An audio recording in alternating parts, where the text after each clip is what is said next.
भाव पुष्प। आप देख रहे हैं प्राइम टीवी, सच साहस सरोकार।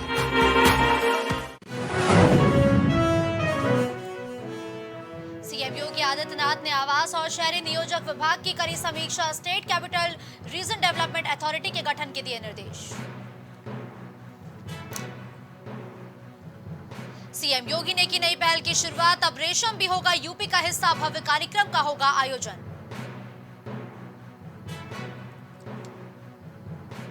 फिल्म अभिनेता अनुपम खेर ने अयोध्या में किया रामलला का दर्शन। मंदिर की करी जमकर तारीफ। सपा और आईएनडीआईए गठबंधन में नहीं चल रहा कुछ भी ठीक।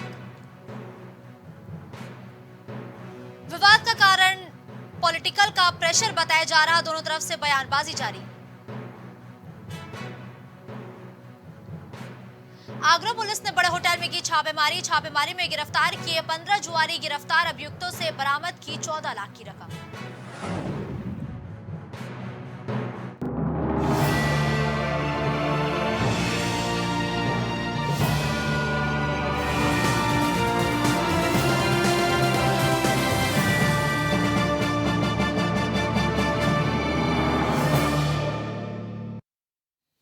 नमस्कार, आप देख रहे हैं प्राइम टीवी और मैं हूं आपके साथ मुस्कान अजमानी। बुलेटिन की शुरुआत बड़ी खबर से होगी, जहां सीएम योगी ने एक नई पहल की शुरुआत की।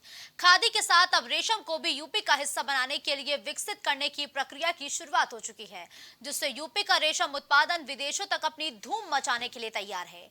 जिसके लिए एक भव्य कार्यक्रम का आयोजन होना है, जिसमें पहली बार इनोवेटिव और डिजाइनर उत्पादों और रेशम बनाने वालों को मुख्यमंत्री योगी आदित्यनाथ रेशम रत्न सम्मान से सम्मानित भी करेंगे, जिसमें अलग अलग श्रेणी के 16 लाभार्थियों को पुरस्कृत किया जाएगा। रेशम के निदेशक और विशेष सचिव सुनील कुमार वर्मा ने बताया कि इसके लिए आवेदन भी शुरू कर दिया गया है, जो कि ऑफलाइन और ऑनलाइन दोनों ही तरीकों से किया जा सकता है।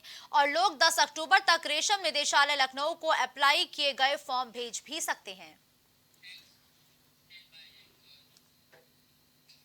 रुक करते हैं अगली खबर का, जहां मुख्यमंत्री योगी आदित्यनाथ ने आवास और शहरी नियोजन विभाग की समीक्षा की। इस दौरान उन्होंने state capital region development authority के गठन के लिए दिशा निर्देश दिए और बैठक में मौजूद अधिकारियों को निर्देशित करते हुए उन्होंने कहा कि 3 महीने के अंदर SCRDA की कार्य योजना प्रस्तुत करें। योगी आदित्यनाथ ने बैठक के दौरान कहा कि SCRDA में लखनऊ, उन्नाव, हरदोई, रायबरेली, सीतापुर और बाराबंकी को भी शामिल किया जाए। इसके साथ ही राजधानी लखनऊ को SCRDA का मुख्यालय बनाए और नागरिकों की सुविधा के लिए बाकी जनपदों में रीजनल ऑफिस खोले जाएं।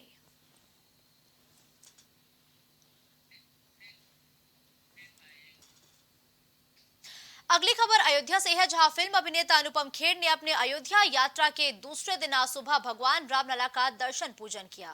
इसके बाद उन्होंने श्री राम जन्मभूमि पर बन रहे भव्य मंदिर को देखा और साथ ही मंदिर निर्माण की शैली और नक्काशी के साथ भव्यता को देखकर वो उत्साहित हो उठे। वहीं उन्होंने कहा कि भगवान राम का मंदिर अद्भुत बन रहा है। मैं आज पहली बार अयोध्या आया हूँ और यहाँ आकर मुझे बहुत अच्छा लगा। ऐतिहासिक है और ये खैरात में नहीं मिला है, इसके लिए बहुत लड़ना पड़ा है। इसके लिए ना जाने कितने सालों तक कोर्ट केसेस करने पड़े हैं, पर मुझे हमेशा लगता है कि ये आपने अभी किसी ने पूछा ना सनातन के बारे में, सनातन ये सिखाता है कि धैर्य जो है, धैर्य में बहुत सनातन छुपा बैठा है।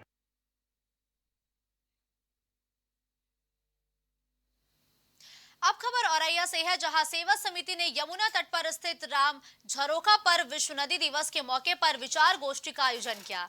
गोष्ठी को संबोधित करते हुए समिति के संस्थापक आनंद नाथ गुप्ता ने बताया कि समूचे विश्व में लगभग 1.5 लाख प्रमुख और बड़ी नदियां हैं।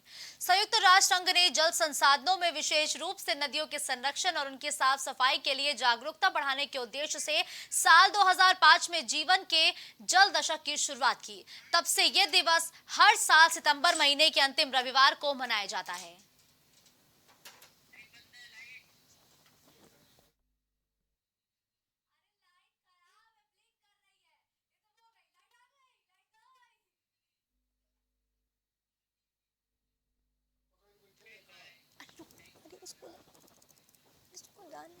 अरे पकड़ के बैठे रहिए, रुकिए, हम किस किस को जवाब दे भाई।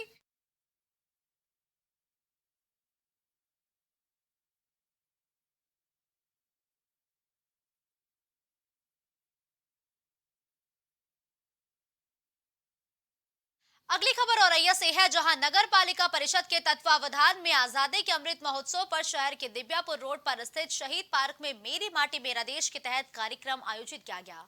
शहीद पार्क से सुभाष चौराहे तक स्कूली बच्चों के साथ रैली निकालकर लोगों को जागरूक किया और कार्यक्रम में स्कूली बच्चों ने प्रतिभाग किया। वहीं मुख्य अतिथि के रूप में आए अपर जिलाधिकारी MP सिंह ने जानकारी देते हुए बताया कि शहीदों के स्मारकों और उनके घरों से अक्षत लेकर इकट्ठा किया गया है। बताया गया कि 25 वार्डों से माटी और अक्षत इकट्ठा किए गए हैं। वही कार्यक्रम में नगर पालिका अध्यक्ष अनूप गुप्ता भी शामिल रहे। जैसा आप जानते हैं, पूरे देश भर में इस समय आज़ादी के अमृत महोत्सव के अवसर पर मेरी माटी मेरा देश का आयोजन किया जा रहा है। उसी की भांति हमारे जनपद औरैया में भी आज यहाँ पर नगर पालिका परिषद औरैया में भी ये कार्यक्रम किया गया है, जिसमें हमारे इस नगर पालिका परिषद के अंतर्गत 25 वार्ड हैं। सभी वार्डों से मिट्टी या सभी घरों से आई हैं और मिट्टी और अक्षत लिए गए हैं और लेके आने के बाद यहाँ पर एकत्रित हुए हैं। और इसी के अलावा उसी हमारे जितने भी वार्ड हैं, ब्लॉक्स हैं, अन्य नगर पालिका नगर पंचायतें हैं, सभी जगह पर पूरे जनपद में ऐसे कार्यक्रम किए गए हैं।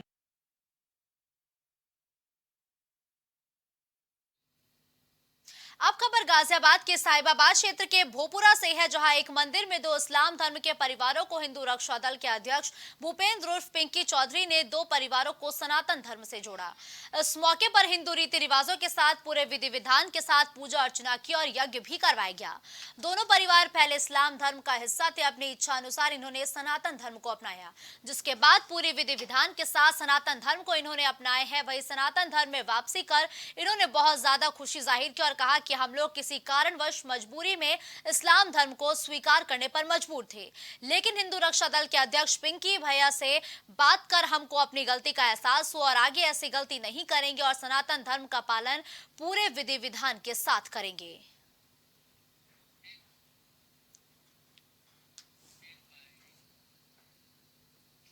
अब खबर झांसी से है, जहां मोट तहसील में अखिल भारतीय विद्यार्थी परिषद के 1 दर्जन युवा मोट उप जिलाधिकारी को 8 सूत्रीय मांगों को लेकर ज्ञापन देने पहुंचे, जहां पर युवाओं की मांग थी कि SDM अपने कार्यालय से बाहर आकर उनका ज्ञापन ले, लेकिन जब SDM बाहर नहीं आए तो विद्यार्थी परिषद के युवाओं ने जमकर हंगामा कर दिया और धरने पर बैठ गए और जमकर नारेबाजी करते हुए मोट SDM का पुतला फूंकने की चेतावनी तक दे डाली, जिसके बाद मोट तहसीलदार ने युवाओं से ज्ञापन लिया। युवाओं की मांग थी कि तहसील क्षेत्र में अवैध कोचिंग का संचालन धड़ल्ले से जारी है।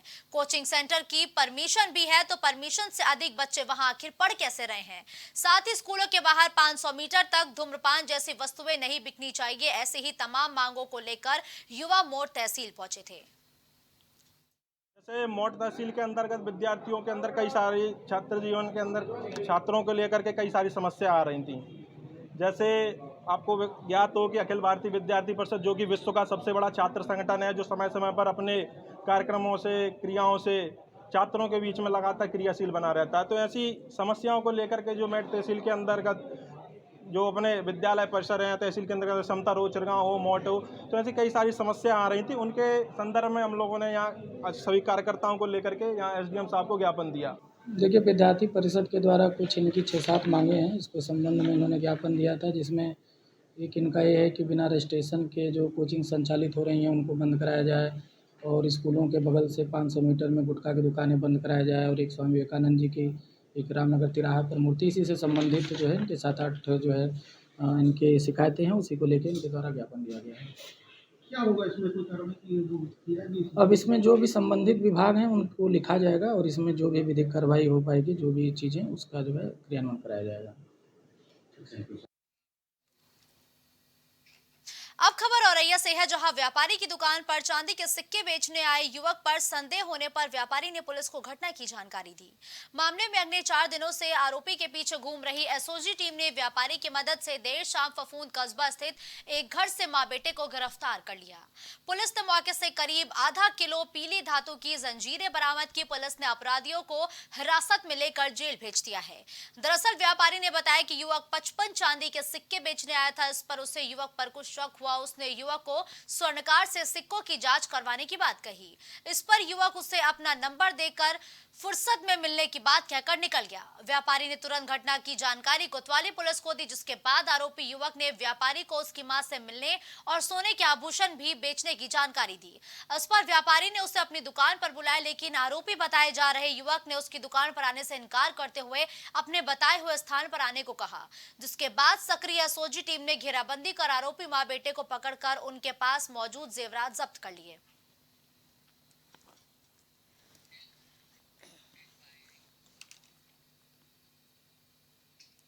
खबर कुशीनगर के साखो पार्क के महात्मा गांधी इंटरमीडिएट कॉलेज से है, जहां कॉलेज के एक छात्र ने अपने साथियों संग शिक्षक की पिटाई किए जाने से नाराज कॉलेज के छात्रों ने शिक्षक के समर्थन में उतरकर छात्र के खिलाफ कार्रवाई की मांग करते हुए सखवनिया सभा मार्ग को जाम कर दिया, जिससे लगभग 1.5 घंटे आवागमन पूरी तरीके से बाधित रहा, जिससे पूरे चौराहे पर अफरा तफरी का माहौल बन गया। वहीं विद्यालय के शिक्षकों ने विद्यालय परिसर में ही उक्त छात्र के खिलाफ कार्रवाई के लिए धरना देने की बात कही। जब इस बात की जानकारी प्रशासन को हुई तो मौके पर प्रशासन की टीम पहुंची और जाम खत्म कराकर नायब तहसीलदार ने शिक्षकों के बीच बैठकर एफआईआर दर्ज हो जाने और आगे कार्रवाई का आश्वासन दिया और धरना समाप्त करने के लिए कहा, लेकिन शिक्षक नहीं माने। हम लोग धरना प्रदर्शन था वहीं पर थे और बाँह उस लेकर पड़े मारने के लिए और घसीट दिया रोड पर। अच्छा, कौन लोग थे वो एक हरि नारायण पटेल थे और एक उसी के साथ थे। क्यों आप लोग धरना प्रदर्शन क्यों कर रहे थे? तो ये सर बोल रहे हैं उसीलिए कर रहे थे। सर बोले थे क्या कुछ मामला हुआ था सर के साथ इसके पहले या स्कूल में? सर जी को मारे थे उसीलिए। कौन लोग? बाहरी बच्चे मारे थे। बाहरी बच्चे मारे थे। आज आप लोग धरना प्रदर्शन किए जी, जिसको लेकर ये बवाल हुआ है जी। थाना कुबेर स्थान अंतर्गत महात्मा गांधी इंटर कॉलेज सिखवनिया में कल एक शिक्षक द्वारा एक छात्र के साथ दुर्व्यवहार किया गया, जिसके उपरांत उस छात्र और उसके एक साथी द्वारा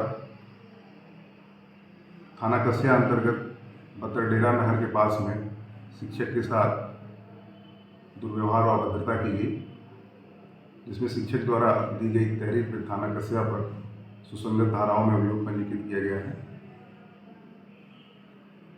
प्रकरण छात्र और शिक्षक के दुर्व्यवहार से जुड़ा हुआ है।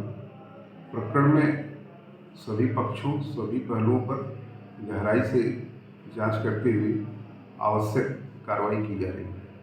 हमारे विद्यालय के एक शिक्षक प्रवीण विश्वकर्मा जी विद्यालय समाप्ति के बाद अपने आवास कस्या को जा रहे थे। रास्ते में कुछ उपद्रवियों द्वारा घेर के उन पर प्राणघातक हमला किया गया, जिसमें पीछे से जा रहे शिक्षकों को देख के वह पूरा भाग गए और यह कहते हुए भगे कि आज बच गए हैं, फिर हम इनको मारेंगे। हम लोग इसकी शिकायत सामूहिक रूप से पूरे स्टाफ के साथ एसओ कस्या के यहाँ जाके हम लोगों ने लिखित इस पर शिकायत किया, लेकिन कोई कार्रवाई न होने के कारण हम लोग छात्र धरना प्रदर्शन कर रहे थे। छात्र आए हैं, क्योंकि हम लोग कार्य बहिष्कार पर थे, तो हम लोगों से छात्रों का इस धरने से कोई सरोकार नहीं है। वह अपने प्रदर्शन किए हैं या कर रहे हैं, उसकी वह हम लोगों से। आप लोग का कब तक कार्य बहिष्कार रहेगा? जब तक गिरफ्तारी नहीं होती है, हमारी सुरक्षा की व्यवस्था नहीं की जाती है। हमारे यहाँ इतनी बच्चियाँ पढ़ती हैं, आए दिन इनके साथ अभद्रता होता है, जिसको हम लोग भी झेल रहे हैं, हमारी बच्चियाँ भी झेल रही हैं। खबर आगरा से है, जहां थाना सिकंदरा पुलिस को एक बड़ी सफलता मिली है। पुलिस कमिश्नर के चलाए जा रहे अभियान में डीसीपी सूरज राय और एसीपी मयंक तिवारी के नेतृत्व में थाना प्रभारी सिकंदरा आनंद कुमार शाही और उनकी टीम द्वारा होटल पर छापेमारी की गई, जिसमें होटल के अंदर जुआ खेलते हुए 15 लोगों को गिरफ्तार किया गया। वही गिरफ्तार अभियुक्तों में आगरा का शातिर सट्टेबाज भी पकड़ा गया। पकड़े गए अभियुक्तों से करीब 14 लाख रुपए, 22 मोबाइल और 5 वाहन भी पुलिस ने बरामद किए। होटल शेल्टर में कुछ व्यक्ति बैठ के और हार जीत की बाजी लगाकर जुआ खेल रहे थे और 15 अभियुक्त होटल से मौके से गिरफ्तार हुए और मौके पे जो फड़ थी उसमें से लगभग 14 लाख रुपए कैश और कुछ ताश के पत्ते बरामद हुए हैं। इनके पास से कुछ फर्जी आधार कार्ड भी बरामद हुए हैं, जिसको ये लोग फर्जी आइडेंटिटी के लिए यूज़ करते थे। 5 गाड़ियाँ और बरामद हुई हैं, जिनको MV एक्ट के अंतर्गत सीज कर दिया गया है। और जो परिसर था होटल और होटल मालिक पे भी पुलिस आयुक्त महोदय आगरा के निर्देश पर कार्रवाई की जा रही है। अगली खबर रायबरेली के भदोकर थाना क्षेत्र के कस्बा मुंशीगंज से है, जहां 2 दिन से एक विशालकाय अजगर देखने की खबर लगातार आ रही थी, जिससे आसपास के लोगों में दहशत का माहौल भी बन गया था। जिसके बाद वन विभाग के डीएफओ को कई बार फोन तक किया गया, लेकिन डीएफओ ने फोन नहीं उठाया। जिसके बाद अजगर निकलने की सूचना डायल 112 को दी गई। तत्काल मौके पर पहुंची डायल 112 पुलिस ने अजगर को पकड़ा और काफी देर के बाद जब वन विभाग की टीम आई तो टीम अजगर को ले गई। जिसके बाद आसपास के लोगों ने राहत की सांस ली है।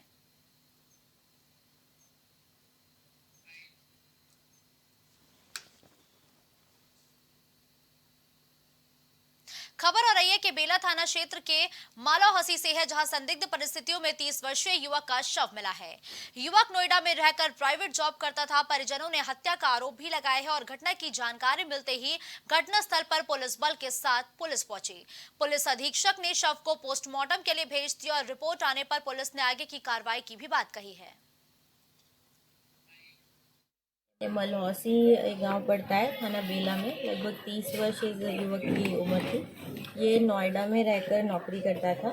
ये जैसा कि आसपास में बताया जा रहा है, ये एक कुशवाहा परिवार के घर के बाहर इनकी बॉडी मिली है, जिसमें कुछ आसपास खून पड़ा है और ऊपर और नीचे देखा गया है तो कुछ वॉमिटिंग जैसे सिम्टम्स भी दिखे हैं। तो ये जो यहाँ पे एक लड़की है, ये उसके साथ इसका बताते हैं कि प्रेम संबंध रहा है पूर्व में।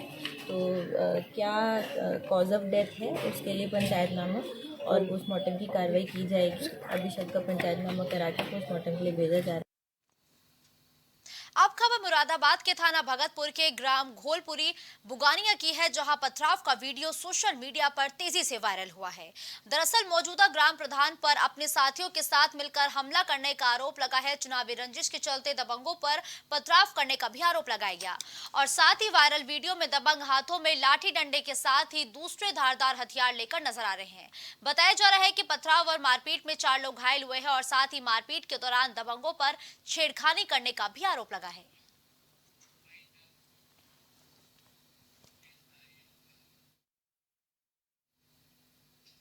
खबरों का सिलसिला यूं ही जारी रहेगा। देश और दुनिया की तमाम बड़ी खबरों के लिए आप देखते रहिए प्राइम टीवी।